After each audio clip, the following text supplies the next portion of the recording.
जो इतिहास की दिशा बदल दे, जुनून जिससे सत्ता की नींव तक हिल जाए, सोच जो करोड़ों लोगों का भरोसा जीत ले। अब बदलने जा रहा है क्रांति का चेहरा, नया रूप, नया तेवर, नया जुनून।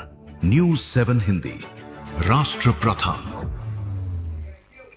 अब खबर हापुड़ से, जहां गढ़ तहसील स्थित प्राचीन नक्का कुआं मंदिर में सावन के दूसरे सोमवार पर आस्था का सैलाब देखने को मिला। सुबह करीब 4 बजे से ही बड़ी संख्या में श्रद्धालु मंदिर पहुंचने लगे और भगवान भोलेनाथ का जलाभिषेक कर पूजा अर्चना की। सावन मास की शिवरात्रि को लेकर मंदिर को विशेष रूप से सजाया गया। मंदिर परिसर में हवन पूजन के साथ लगातार भंडारे का भी आयोजन किया जा रहा है।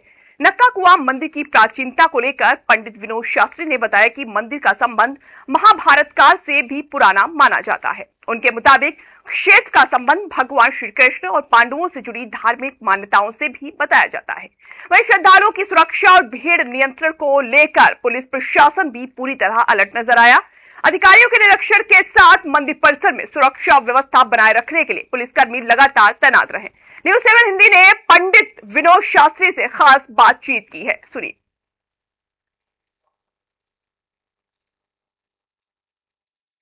नमस्कार, इस समय हम उत्तर प्रदेश के हापुड़ में मौजूद हैं, जहां पर तहसील गढ़मुक्तेश्वर के अंतर्गत लगने वाले एक प्राचीन नक्का कुआं मंदिर पर, जिसकी महाभारत कालीन काफी पुरानी बातें जुड़ी हुई हैं, जहां पर आज सभी जानते हैं आप सावन मास का दूसरा सोमवार है। लगातार अंदर जलाभिषेक कर रहे हैं शिव भक्त।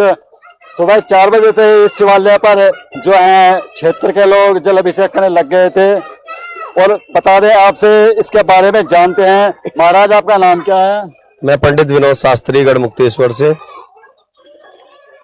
तो महाराज, आज सोमवार है, कितने यहाँ पर जो है हमारे शिव भक्त जलाभिषेक कर चुके हैं अब तक?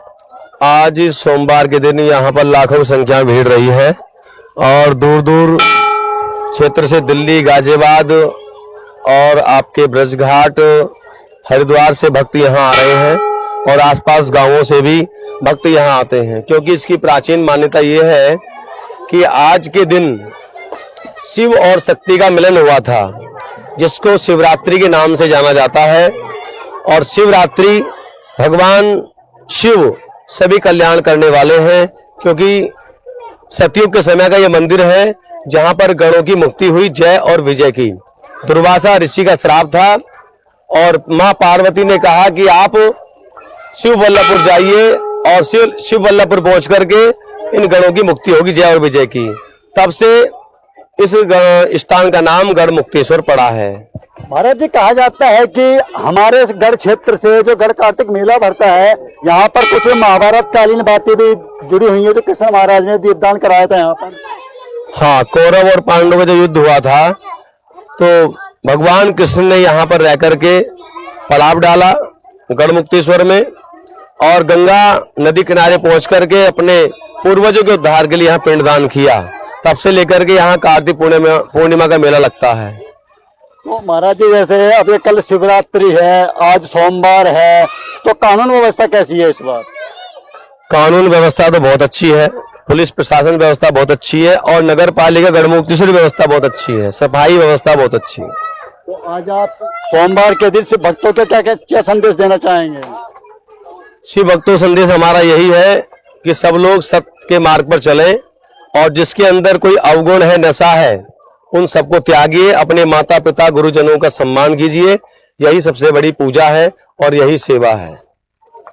न्यूज़ 7 हिंदी भी आपसे अपील करता है कि शिव भक्तों के सपोर्ट करें, उन्हें भी करना चाहिए। कि देखा जाता है कई दफा जो ट्रैफिक चलता है, शिव भक्त भी कभी थोड़ा कर देते हैं, जिसके लिए हापुड़ पुलिस सदैव साथ दे रही है। तो महाराज, जैसे ये हमारे कांवरिये चल रहे हैं, उनके लिए क्या संदेश होगा आज आपका? कांवर वालों को यही है कि जो पुलिस प्रशासन है या कोई भी कर्मचारी आपकी सेवा में है, उनकी आज्ञा का आप पालन करें और सही से आप रास्ते में चलिए, जिससे कोई परेशानी ना हो, सुरक्षित अपने घर को आप पहुंचे जल चढ़ाने के बाद। तो महाराज, यहाँ पर जैसे ये आपने व्यवस्था बनाई हुई है, मंदिर को सजाया हुआ है, लगभग 3-4 दिन चल रहा है, अंदर कथा भी चल रही है आपकी, तो यहाँ पर कितने शिव भक्त कांवर चढ़ाएंगे?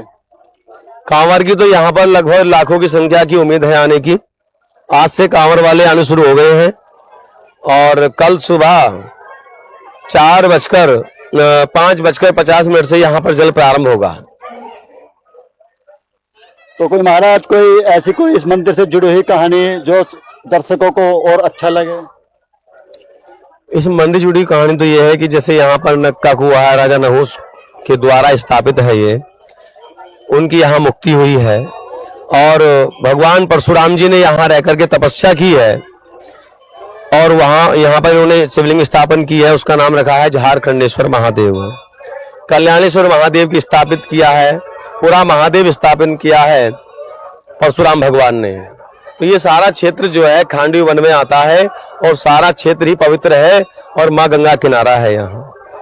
तो आपने देखा जो हमारे महाराज हैं, ये जो हमारा कार्तिक मेला पूर्णिमा भरता है गढ़मुक्तेश्वर के अंदर कार्तिक का, उनके ये मुख्य पुजारी होते हैं, जहाँ पर इनकी ही रेख देख में पूजा पाठ होती है। और जो हमारे माननीय मुख्यमंत्री जी भी आए थे, उनका पूजा पाठ भी उन्होंने ही कराया था। एक ऐसे ब्राह्मण है जो ये काफी अच्छी कहानियां निकालते हैं पुरानियां, क्योंकि जो लिखा है वही है। और ये जो नक्का कुआ है, इससे जो आपने बताया, आपके सामने जो उन्होंने बताया है, तो समाचार जो हमारा चैनल है इनका सम्मान करता है और सदैव हम इनके साथ हैं। नमस्कार, इस समय हम उत्तर प्रदेश जो इतिहास की दिशा बदल दे, जुनून जिससे सत्ता की नींव तक हिल जाए, सोच जो करोड़ों लोगों का भरोसा जीत ले। अब बदलने जा रहा है क्रांति का चेहरा, नया रूप, नया तेवर, नया जुनून। न्यूज़ 7 हिंदी, राष्ट्र प्रथम।